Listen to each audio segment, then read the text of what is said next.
Honor 200 Pro, dopo 8 mesi di utilizzo, come mi trovo? Salve a tutti signori, io sono Lorenzo e questo è il mio canale di tecnologia, benvenuti. Prima di cominciare vi chiedo di iscrivervi al mio canale, di attivare la campanellina e di sostenermi con un like. A voi non costa nulla, a me serve tantissimo. Bene, oggi andiamo a parlare di Honor 200 Pro. Come mai? Allora, questo è uno smartphone che io ho preso 8 mesi fa circa. È uno smartphone che utilizzo tutti i giorni ed è uno smartphone che utilizzo tutti i giorni col dual SIM, quindi due schede dentro, quella del lavoro e quella mia personale. Perché l'ho preso? Oppure perché oggi dovrei scegliere questo smartphone o altri smartphone? Voi in base a cosa prendete uno smartphone? Estetica? Beh, davanti sono tutti uguali. Sono tutti col display, con la fotocamerina piccolina lì. Questa è il Magic Display, che quindi possiamo usarla anche qui per quando vado a vedere YouTube o cose del genere. Mi si allarga, dopo vi faccio vedere comunque come funziona. Ma perché ho scelto questo Honor 200 Pro? Allora, io derivo ho sempre avuto Huawei nella mia storia, dal Huawei P8 e poi sono andato avanti sempre con Huawei, e mia moglie ad esempio sempre con Samsung, perché lei se non hai Samsung non li vuole.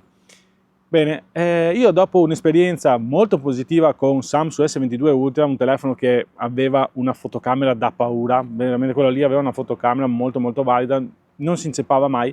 L'unico difetto che aveva quello smartphone là è che forse aveva un processore che consumava un po' troppo la batteria. In effetti a volte arrivavo alle 5 del pomeriggio ero già senza batteria. Aveva la ricarica wireless, era impermeabile, aveva tutto quello che poteva servire in uno smartphone. Poi ho deciso di cambiarlo, l'ho venduto, l'S22 Ultra, e l'ho consigliato a una persona che non utilizza tanto la batteria e quindi arriva a sera tranquillamente. Ma io che utilizzo il telefono tutti i giorni, tutto il giorno per navigatore, per quanto riguarda far chiamate, messaggini, email, eccetera, avevo bisogno di un telefono che avesse tanta batteria. E ho preso questo Honor 200 Pro. Quello che mi sento di consigliarvi, di non fermarvi, anche se non prendete l'Honor 200 Pro ma un altro smartphone, non fermatevi al valore della batteria. Questa è una batteria da 5200 mAh, ma vi faccio il paragone sempre con l'auto. È come avere un'auto che ha un serbatoio da 50 litri e poi l'auto mi fa 20 con 1 litro, allora ho un'autonomia di 1000 km.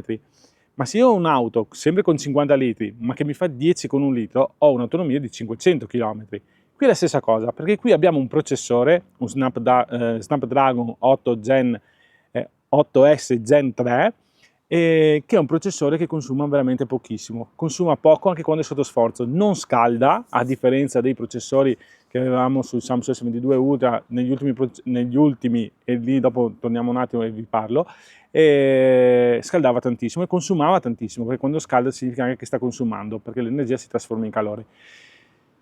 Quindi che dire di questo smartphone? Io dopo 8 mesi tutto quello che mi ero immaginato di questo smartphone ce l'ha. E quindi cos'è? È una batteria che dura tantissimo.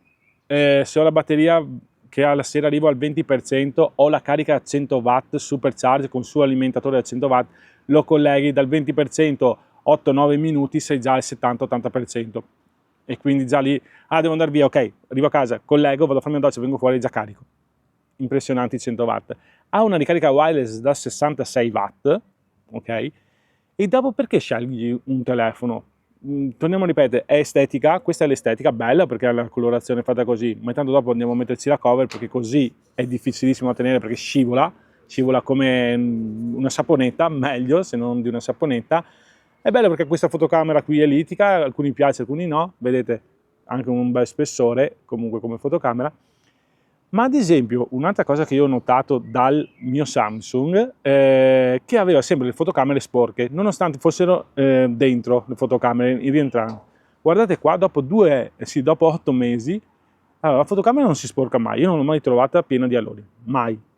E nonostante sia sporgente ancora il vetro è perfetto. Quindi hanno fatto un vetro resistente e soprattutto l'oleofobico è trattato benissimo, non si vedono aloni, neanche quando vai a fare le foto. E questa, ad esempio, ci sono certi cellulari, quando fai fare la foto ti dice pulisci lo schermo così le foto vengono fuori meglio. Qua non mi viene mai fuori, ma non so perché se non ce l'ha o lo schermo, cioè la lente è sempre pulita.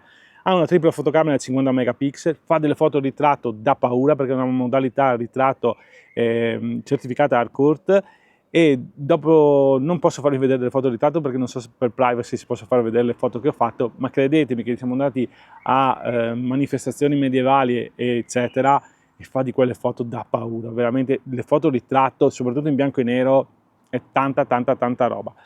Vi farò vedere delle foto fatte di sera e delle foto fatte di giorno, che erano anche all'interno, le foto vengono sempre bene, è difficile che sbagli una foto e di questo sono veramente contento, perché quando voi andate a prendere un cellulare, la prima cosa che fate, e non ditemi di no perché ho venduto smartphone per 20 anni e quindi so come fate le prove delle foto, quella è la prima cosa che fa un cliente.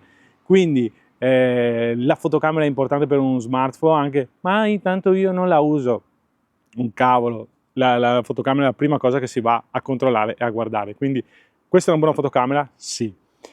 Un'altra cosa che mi ha fatto prendere questo smartphone è stata la memoria interna, perché questo qua ha 512 GB di memoria, ha una RAM da 12 GB più altri 12 GB che va a pescarli appunto dalla memoria interna, quindi come se avesse 24 GB di RAM, già 12 basta e secondo me bastavano anche 8.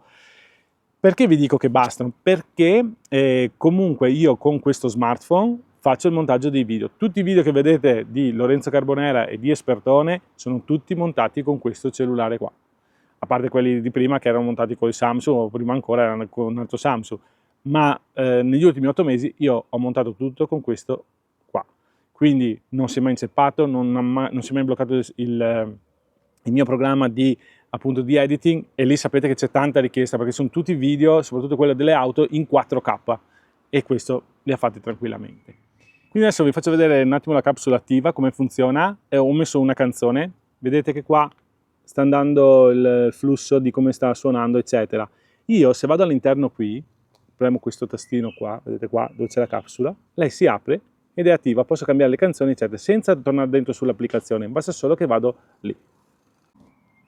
E poi da qua è multiservizio, vedete? Posso andare avanti, alzare il volume, eccetera. Ed è una cosa molto simpatica, posso mettere anche mi piace e si aggiorna sempre. Questa è una funzione, ad esempio mi arriva WhatsApp, posso vedere qua, mi arriva una chiamata, eccetera. Quindi è un piccolo display nel display che serve appunto per fare delle scorciatoie molto interessanti. Adesso vi metterò qua, così in sovraimpressione, le foto che ho fatto, perché sto registrando lo schermo del mio smartphone, così vi faccio vedere che foto riesce a fare questo telefono, che comunque non è un top di gamma, perché questo non è il top di gamma, ma è il medio gamma, ma guardate comunque cosa è riuscito a fare. Allora, questa è una macro, a me piace ad esempio fotografare gli insetti, vi faccio vedere, vedete se l'allargo, quanto bene si vede. Lui ha messo come prima immagine appunto il fiore e l'ape che sta impollinando. Questa è una foto di sera a Bolzano, guardate i dettagli, comunque fatta a mano libera, tanto che stavo camminando, guardate il tetto, nonostante non sia tanto illuminato, è venuta fuori una foto che secondo me ne vale veramente la pena.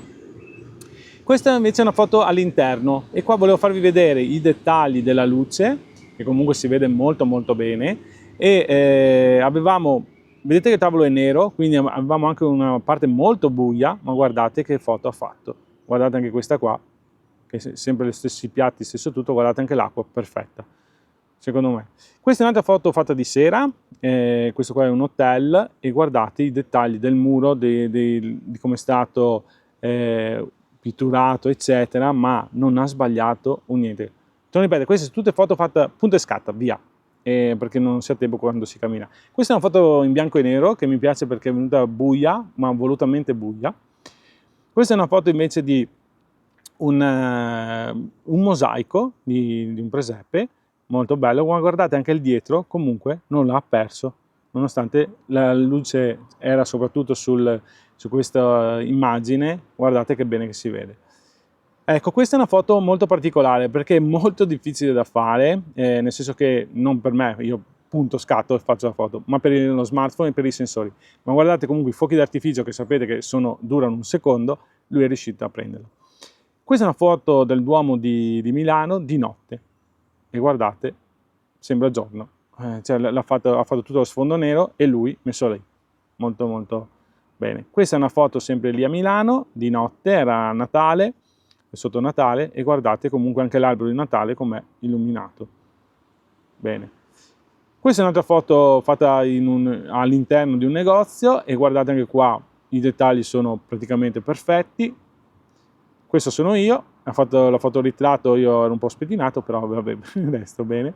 E questa è una signora macchina fatta lì in vista e guardate che bene che l'ha fatta, molto molto bene. Questa è un'altra foto, questa è la foto fatta di giorno e guardate i dettagli, cioè è veramente impressionante. E questo è il Duomo di Milano di giorno, anche qua molto molto bene.